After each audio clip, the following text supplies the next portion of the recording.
Welcome to my YouTube channel and blog. I'm Jenny Hall. Thanks for joining me for another card making tutorial.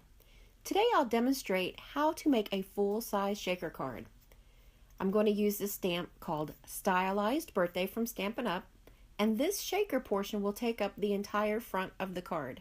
It's going to be a fun way for you to be able to make different things. In order to achieve the window portion, I'm taking a card base that's 4 1/4 by 5 1/2, and then I'm also using a same piece of paper that is not folded and scored, just a single piece of paper that is 4 1/4 by 5 1/2, and I'm using the square framelit dies from Stampin' Up.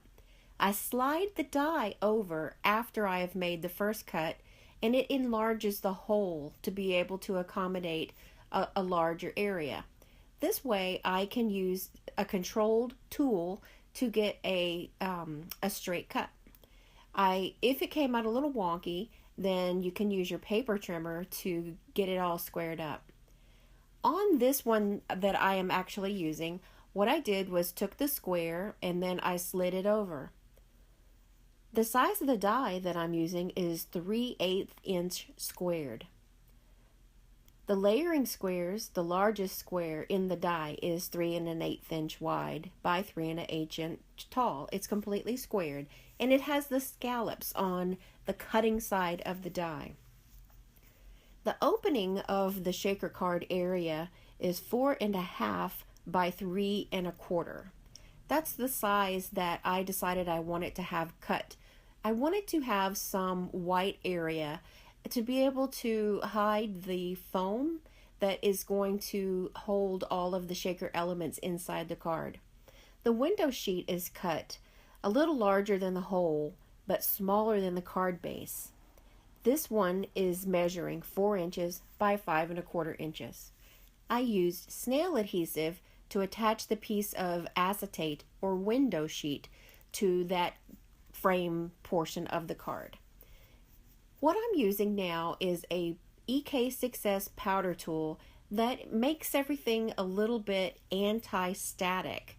This is the type of tool that you would use when you are doing heat embossing that takes away the fingerprints. Well, it actually does a little assistance on shaker cards as well. It takes away some of the static cling that is created between the sequins and the plastic of the acetate window sheets. In the middle of the card base itself, and the card base measures 4 1/4 by 5 1/2 once it's folded and scored, I stamped in Pacific Point blue just the happy birthday sentiment. To be able to place the foam strips, I'm measuring the window portion so that I can make sure that I don't get the foam strips too close to the side of the card, or that they won't show in the window portion. That's why it was important for me to give a generous sized frame in order to be able to cover all of the elements that are going to be hiding on the inside of the card. It's a thin line of tape, that is true, but I still don't want it to show through to the front of my card. When I attach the foam strips, I am being very cautious to make sure that I don't leave any openings in the corners or in the joints so that the sequins are going to try to escape. Here I'm using the EK6S powder tool once again to try to remove some of the stickiness from the side of the foam tape. Once you remove a piece of foam tape from a strip on a package, then some of that adhesive that works on the back, it kind of gets pulled up along the sides of the foam tape. So this is one way that I can try to keep the sequins from sticking to that foam adhesive that's up on the side holding it in place. One thing that I have that occurs with shaker cards, and I do like to make shaker cards, however, if you do not put a couple of shaker elements glued in place, then everything tends to just fall to the bottom. While that's okay, and of course it's all to your liking, I don't want to have all of the sequins go to the bottom and stay at the bottom on this card. In other words, when the card is resting, and you can have it laid down or you could have it propped up in an easel style, when it's in that position, I would like for some of the sequins to still be visible. Also, one fun thing that happens whenever you glue in some shaker elements into place, then other parts of the shaker, which in this case is sequins, other parts of the sequins are going to stick to it. Now what this will do is create little clusters that when you shake, sometimes they'll shake off and sometimes they won't, but it definitely gives you some interest to the card.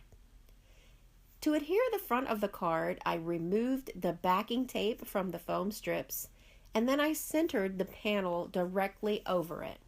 I did use the anti-static tool to the best of my ability, so hopefully I won't have too much static cling going on between the sequins and the window sheet. It's really funny to see some of that stick, and you know that it's only through just that cling that makes them stick there. For the very front of the card, I wanted to bring the look of the sequins out into the card. I will take different colors of these rainbow sequins and I will bring them around to the entire front of the card. I'm using my reverse tweezers to pick them up because it doesn't matter for me if I have long nails or short nails. Sequins are always going to be a challenge for me to get my fingers onto. I'm attaching them with liquid glue. So here's the fun shaker card, and I hope maybe this gives you an idea on a cool way that you can make a different kind of a shaker card, and this could be for any kind of a birthday or congratulations. Thank you for joining me for another card making tutorial. I invite you to go over to my blog at jennystampsup.com, and there you'll find a new card making idea every day. I post a new card design daily, and while there at the blog, please subscribe, and that way you'll receive an email every morning with a new card idea. Thanks for joining me. Thanks for watching the video. See you next time.